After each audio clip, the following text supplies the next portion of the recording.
سلیمان کی حکومت تھی جس کو علی نے خیرات کی ہے. ہمارے ہم جس کو علی نے خیرات کی ہے. اس لیے کسی نے کہا کہ جتنی گراں بہا تھی سلیمان کی مملکت، خدا فرمائے جتنی گراں بہا تھی سلیمان کی مملکت، ارے اتنی زکات دی ہے علی نے نماز میں.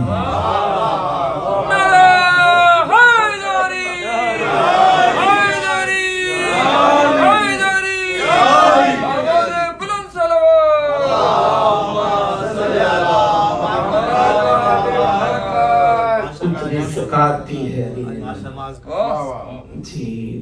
تو آپ دیکھیے کہ اب کیا سخاوت ہے اور کس طرح سے اللہ نے بتایا ہے کہ کیسی ان کی سخاوت ہے کہ سلیمان کی حکومت کو خیرات کرتی، لیکن کس حالت میں، وہ بہت اہم حضور کہ حالت نماز میں، حالت رکوع میں جی. تو وہاں پہ یہی روایت ہے کہ سائل آیا اور اس نے سوال کیا، اس وقت امیر المومنین نماز کے حالت میں رکوع میں تھے، دوسرے بھی تھے، لیکن یہ کہ اس نے پہلی مرتبہ پکارا کوئی ہے جو میرے سوال کو پورا کرے، لیکن جواب نہیں آیا. پھر اس نے پکارا کوئی ہے میرے سوال کو پورا کرے، پھر کوئی جواب نہیں آیا. جب تیسری مرتبہ اس نے لوگوں کو نہیں بلکہ اللہ کو پکارا کہ اللہم انی سألت فی مسجد نبیک، پالنے والے میں نے تیرے نبی کی مسجد میں جا کے سوال کیا، ما آتانی احد، کسی نے مجھے کچھ عطا نہیں کیا.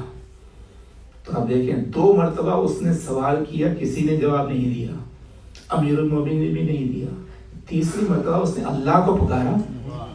تو آپ رکوع میں تھے تو ظاہر ہے کہ صرف حرکت کی ہوگی، تو لگتا ہے کہ آنے والے کی بھی نظر انگوٹی پر پہلے ہی سے تھی، آگے بڑھا اس نے انگوٹھی اتار لی جی.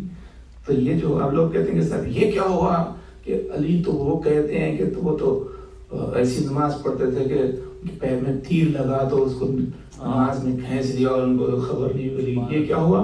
تو وہاں یہ ہوا ہے کہ میں نے ایسا کیا، اس نے 3 مرتبہ پکارا. جب پہلی مرتبہ اس نے لوگوں سے کہا، اس نے اللہ سے نہیں. دوسری مرتبہ اس نے اللہ کو نہیں پکارا، لوگوں کو پکارا، اس لیے آپ نے جواب نہیں دی. اب تیسری مرتبہ جب اس نے اللہ کو پکارا تو اذن اللہ نے سنا، ید اللہ نے دیا. ویسے سبحان اللہ سے کام نہیں چلے گا.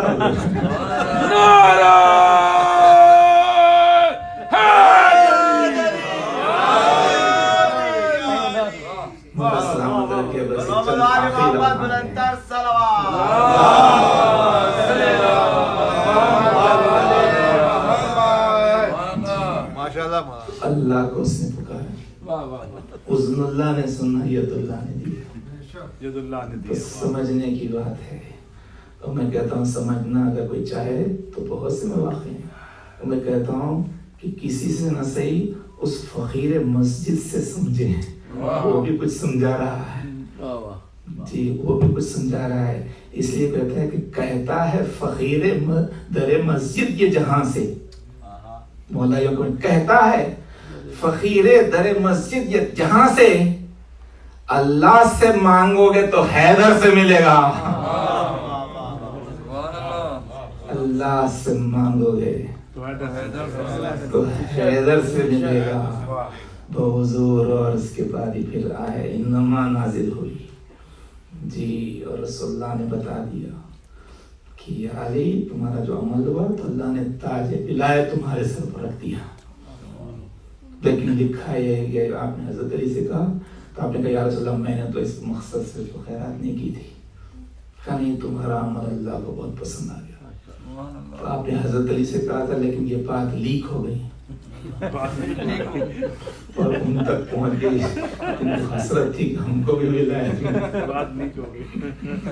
تو کہتے ہیں کہ کیا ہوا کہ انہوں نے انگوٹھی جو نماز میں دی.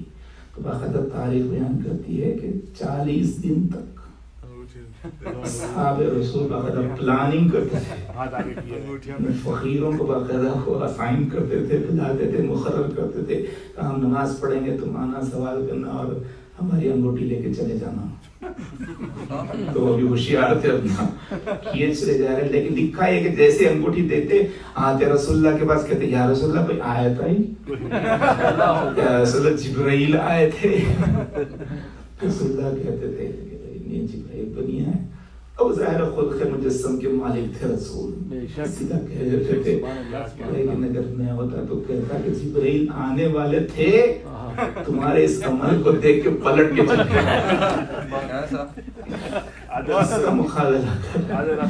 کس کا مقابلہ کریں. تو حضور چونکہ شاعر بہت باریک بھی ہوتا ہے نا, تو اس نے کہا کہ یہ جو کر رہے تھے نا تو اس سے کیا ہوا, بس کو جا کے آپ سن لو. کہتا ہے کہ ذکر علی بھی کیجئے ذکر نبی کے ساتھ, ذکر علی بھی کیجئے ذکر نبی کے ساتھ, ورنہ کھلا فریب ہے یہ زندگی کے ساتھ, ورنہ کھلا فریب ہے یہ زندگی کے ساتھ. ارے حیدر کی دشمنی میں جو فیاض بن گئے, ان کی نماز بھی گئی انگشتری کے ساتھ.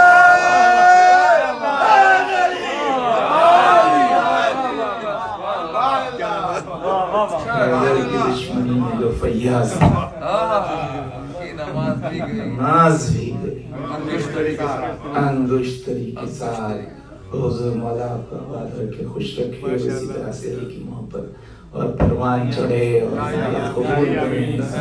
کسی کی حفاظت کیجیے اور اسی کو اپنی آنے والی نسل تک منتقل کیجیے. بڑی دولت ہے محبت, کیا کہنے ہیں محبت ہے, بڑی دولت ہے غم حسین. ظاہر ہے کہ مجلس حسین یہ اس طریقے کی ایک دولت ہے کہ برائے نام ہم غم حسین غم کے نام سے جمع ہوتے ہیں, لیکن سارے دین سے واقف ہو جاتے ہیں. تو یہ فیوزات تھے جس سے کہ آپ مستفید ہو رہے تھے. ظاہر ہے کہ مجلسیں تو انشاءاللہ آگے بھی ہوتی رہیں گی, لیکن عزیزان محترم یہ پہلے اشرے کی بات ہو رہی ہے, اس کا مسئلہ ہو رہی ہے. تو جو اثر ہوتا ہے, جو تاثیر ہے, جو اس میں کشش ہے, اس میں جو فیوزات ہیں, کس طریقے سے ایمان کی دولت اور بھی دین کی دولت معرفت حاصل ہوتی تھی, اور سب تو سب دعائے فاطمہ ملتی ہے. یہی وجہ ہے کہ کوئی عزادار ہو, کوئی ماتمدار ہو, کہ جب وہ یہ تاریخ آتی ہے, عشرے کی آخری مجلس کی تاریخ آتی ہے, تو ظاہر کہ دل بے چین ہو جاتا ہے. یہی تصور آتا ہے کہ ہاں ہم نے مجالس کیے, ماتم کیا, لیکن یہ احساس ہوتا ہے کہ ہم نے حق ادا نہیں کیا. ہم روئے لیکن جی بھر کے نہیں رو سکے. بس سبب اعضاء یہی جذبے ہیں کہ جس کو محفوظ کرنے والوں نے محفوظ کیا کہ ایسے موقع پر یہ جب ایام اعضاء اور پھر پہلا عشرہ ختم ہوتا ہے تو یہ خیال آتا ہے, اور یہی تڑپ ہوتی ہے, دل کی آواز ہوتی ہے کہ بے چین اس بات پر زدہ ہوتا ہے کہ جی بھر کے رو سکے نہ یہ گردش نصیب کی, مجلس یہ آخری ہے حسین غریب کی. اس عشرے میں آئیں گے بھی مجلسیں ہوں گی, لیکن اس یہ جو اختتام پر بات پہنچ رہی ہے تو وہاں پر یہی ہوتا ہے کہ اب خیال یہ آتا ہے کہ آپ دیکھیں کہ بہت سے لوگ دنیا سے گزر گئے اور گزر رہے ہیں, نہیں معلوم آئندہ سال باقی رہیں گے نہیں رہیں گے. یہ دن تو پلٹ کے آئیں گے غم حسین, لیکن یہ ہمارا اپنا جینا یہ یقینی نہیں ہے, نہیں معلوم. اس لیے وہاں پر کہتے ہیں کہ اگلے برس حسین محرم میں آئیں گے, باقی رہی حیات تو یہ غم منائیں گے, اور فاطمہ کے لال پہ آنسو بہائیں گے, گر مر گئے تو خبر میں ہم خاک اڑائیں گے. تیار قافلہ ہے شہ مشرقین کا, لو کربلا کو جاتا ہے کنبہ حسین کا. مجلسوں میں ایسے لگتا تھا کہ کربلا والے ہمارے ہمراہ ہیں, اور اب ایسے لگتا ہے کہ گھر سنسان ہو رہے ہیں, اداسیاں چھا رہی ہیں. تو اب یہ لوگ کربلا کو جاتا ہے کنبہ حسین کا, اور دل کی آواز یہ بلند ہوتی ہے کہ عباس باوفا علی اکبر نہ جائیے, جھولے کو خالی چھوڑ کے اصغر نہ جائیے. لے کر برات خاصن بے پر نہ جائیے، اور ویرا مکان ہوتا ہے سرور نہ جائیے، آئی صدا نہ رو عزادار آئیں گے، پھر اگلے سال اپنے بھرے گھر کو، اور پھر یہ آواز ہے کہ بے چین فاطمہ ہے نہ آنسو بہاؤ تم، میں جا رہا ہوں مجھ کو نہ رو کر رلاؤ تم، زحمت نہ ہو تو میری زیارت کو آؤ تم، اور تربت پا کے اشکوں کی چادر چڑھاؤ تم، مہمان جو کربلا میں میرے پاس آئیں گے ان سب کی پیشوائی کو عباس آئیں گے۔ ہاں حضور، میں آپ سب کی طرف سے تو کربلا والوں، جب اپنی منزل پر پہنچنا تو ان رونے والوں کو وہاں یاد کر لینا۔ ماتم کرنے والوں کو بڑی حسرت ہے کہ روزوں پر پہنچ کے ہاتھوں کو بلند کر کر کے ماتم کریں۔ حضور، میں نے عرض کیا ہے مجالس حسین میں یہ ساری چیزیں ہوتی رہی، یہاں تک کہ آج کا دن ہے۔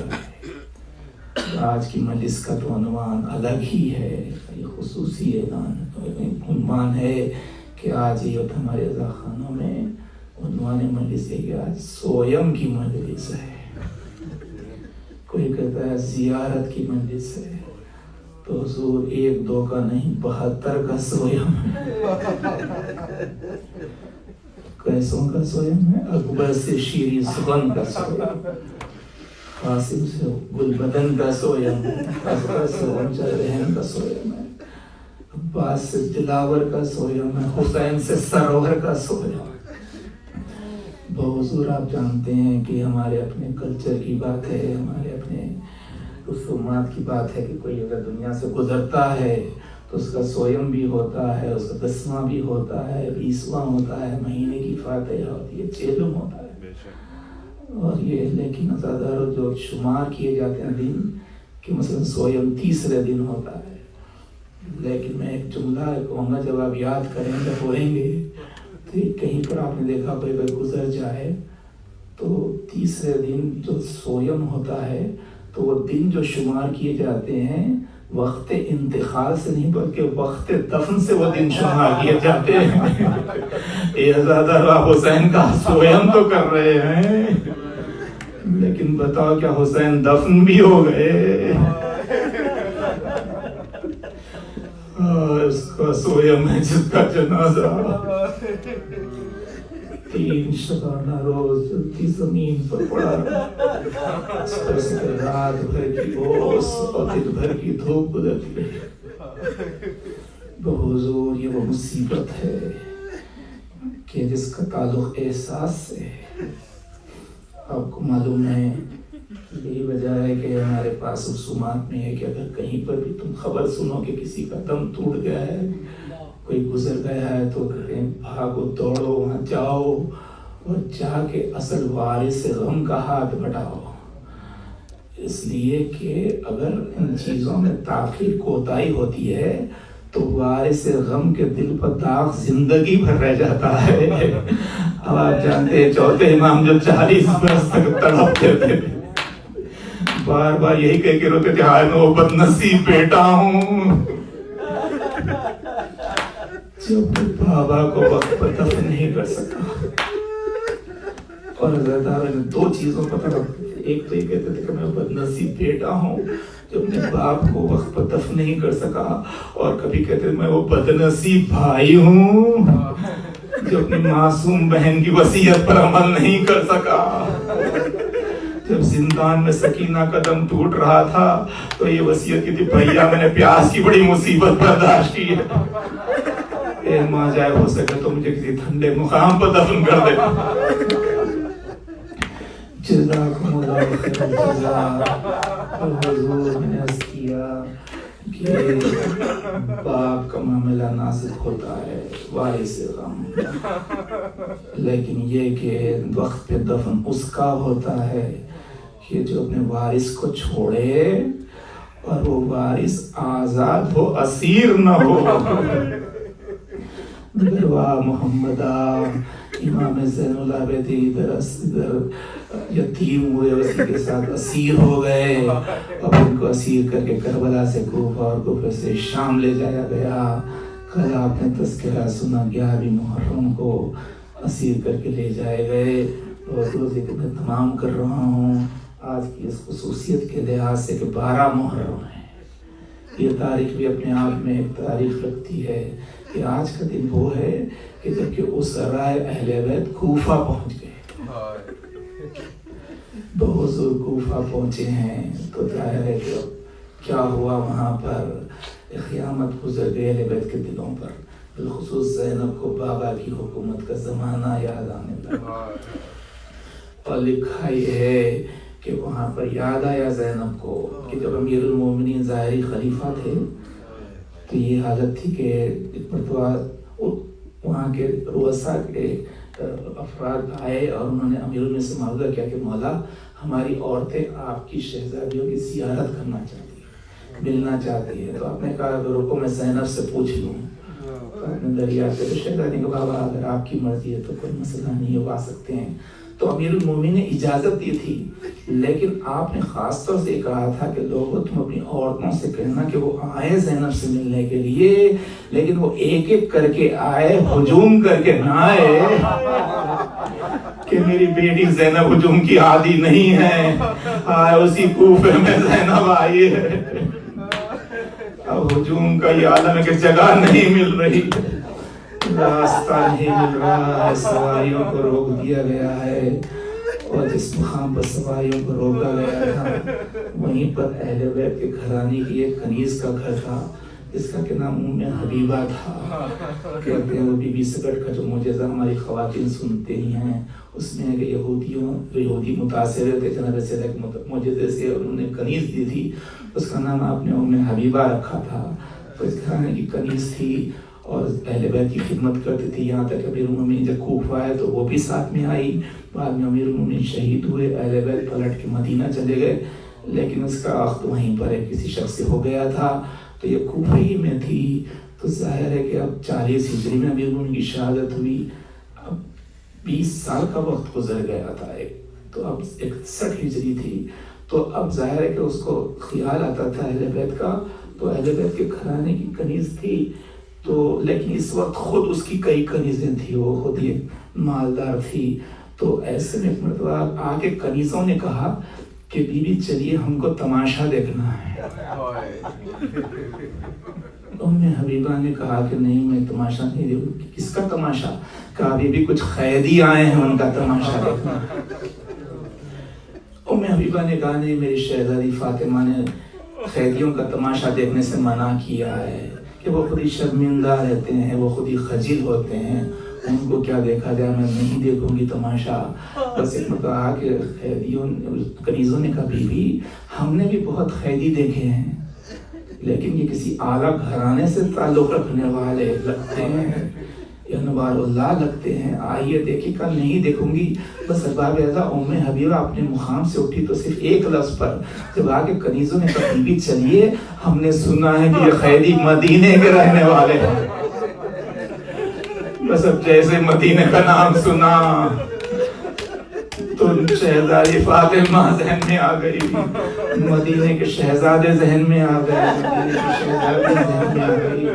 اللہ 20 سال ہو گئے کوئی خبر نہیں ملی، شاید ان قیدیوں ہی سے ان کی کوئی خبر مل جائے۔ اس مرتبہ اپنے چھت پر آئی، اپنا نظر پڑی تو لٹے ہوئے قافلے پر نظر پڑی، دیکھا کہ کچھ کٹے ہوئے سر ہیں جو نیزوں کو بلند ہیں، لیکن سب سر خاک کو خون میں غلطا ہے، کوئی پہچانا نہیں جا رہا ہے۔ نظر کو بڑھایا تو وہاں نظر اس کی پہنچی جہاں پر دیکھا کہ کچھ ایک اجاوا اونٹ ہے، اس پر کچھ بیویاں بیٹھی ہوئی ہیں، اور جیسے اس کی نظر اولاد والوں اس سواری پر پڑی، جناب زینب کی گودی میں سکینہ بیٹھی ہوئی۔ بس اب سکینہ پر جو نظر پڑی تو نظر ہٹی نہیں۔ ایک مرتبہ اپنی کنیزوں سے کہنے لگی کہ ہائے دیکھو کیسی معصوم سی بچی ہے، دیکھو اس کے رخسار نیلے نظر آ رہے ہیں، اس کا پیراہن تارتا نظر آ رہا ہے، اور کہا دیکھو یہ بچی بڑی پیاسی نظر آتی ہے لیکن پانی مانگتی نہیں، اتنی غیرتدار ہے۔ لکھا ہے کہ اتنی متاثر ہوئی کہ کنیزوں سے نہیں کہا کہ پانی لاؤ، خود دوڑتی ہوئی گئی اور ایک کاسے آب میں پانی لے کے آئی اور آہستہ سے وہ کاسے آب آگے بڑھایا جناب زینب کی طرف اور کہا بی بی یہ لگتا ہے کہ بچی بہت پیاسی ہے، حضور خدا آپ کی آوازوں پر رحمت نازل کرے۔ یہ آخری جملے ہیں آل محمد کی عظیم مصیبت ہے جو میں بیان کر رہا ہوں کہ ایک مرتبہ اس نے کہا بی بی یہ بچی کو پانی پلا دیا، کہہ کہ اس نے کاسے آگے بڑھایا جناب سکینہ کے ہاتھ پر رکھ دیا۔ وہ پینا ہی چاہتی تھی کہ ایک مرتبہ آہستہ سے نے کہا بی بی میں نے سنا ہے کہ خدا یتیم اور اسیروں کی دعاؤں کو قبول کرتا ہے، میری دو تمنائیں ہیں جو پوری نہیں ہو رہی، جب یہ بچی پانی پی لے تو آپ اس سے کہنا میرے لیے دعا کر دے۔ بس یہ سننا تھا، مقام درس تھا۔ زینب نے سکینہ کی کلائی پر ہاتھ رکھ دیا، سکینہ رکو پہلے دعا کرنا پھر اس کے بعد پانی پینا۔ بس سکینہ امریکہ مومنہ تیری کیا حاجتیں ہیں؟ کبھی بھی پہلی دعا یہ کر دی کہ خدا میرے بچوں کو آپ جیسا یتیم و اسیر نہ کرے۔ اے اولاد والو، سکینہ نے اپنے ننھے ہاتھ آسمان کی طرف بلند کیے، کہا پالنے والے تجھے میری یتیمی کا واسطہ، پالنے والے تجھے میری اسیری کا واسطہ، اس مومنہ کے بچوں کو مجھ جیسا یتیم و اسیر نہ کر۔ دعا کی، زینب نے آمین کہی، سکینہ نے کہا تیری دوسری دعا کیا ہے؟ تو کہا بی بی دعا کر دیجئے خدا جلد مجھے مدینہ پہنچا دے۔ بس غیرت دا سن رہے ہیں۔ ایک مرتبہ جناب زینب ابھی تک اس سر کو چکائے ہوئے حسب معمول کلام کر رہی تھی، لیکن جیسے مدینے کا نام سنا تو پھر زینب نے سر کو بلند کیا۔ ام حبیبہ پر نظر پڑی تو زینب نے پہچان لیا، بے اختیار آنکھوں میں آنسوں کا طوفان آ گیا، اس لیے کہ کنیز کے سر پر ردا تھی اور زینب بے ردا تھی۔ لیکن دیکھیں اب آل محمد کو دوسروں کے دلوں کا کتنا خیال ہوتا ہے، فوری نہیں کہہ دیا، اس کا دل بہلانے کے لیے فرمان لے کہ مومنہ تو مدینہ کیوں جانا چاہتی ہے؟ تو اس نے کہا بیوی وہاں پر تو میری شہزادی فاطمہ الزہرا کا مکان ہے۔ کہ ان کا مکان ہے وہ تو نہیں ہے، کہا وہ نہیں ہے لیکن کہ قائم مقام زینب اولیاء مقام ماں رہتی ہے۔ ایک مدر شہزادی سے اب رہا نہ گیا، کہا کیا تو زینب کو دیکھے گی اب تو پہچان لے گی؟ اس نے کہا بی بی آپ کیا کہہ رہے، میں کی خادمہ ہوں، مدت تو میں نے خدمت کی ہے۔ ایک مرتبہ آنکھوں سے آنسوں کا طوفان جاری ہو گیا، چہرے سے پارا پھٹ آیا، کہا میں حبیبہ تو نے کہاں پہچانا؟ انا زینب بنت علی، میں حبیبہ میں زینب ہوں۔ ہمارا گھر اجڑ گیا، اکبر کے سینے پہ نیزہ لگا، قاسم پامال ہو گیا، عباس کے شانے کٹ گئے، کہا میں حبیبہ میں دیکھتی رہی، میرے بھائی کو میری نگاہوں کے سامنے پسے گردہ سے زبا کر ڈالا۔ میں حبیبہ سر پیٹنے لگی، کہا وہ عباس کا سر ہے، ولی اکبر کا سر ہے، وہ حسین کا سر ہے، سر کے نیچے گئی، سر پیٹ کی تمام مصیبت والیا آئے میں نے کیا سنا۔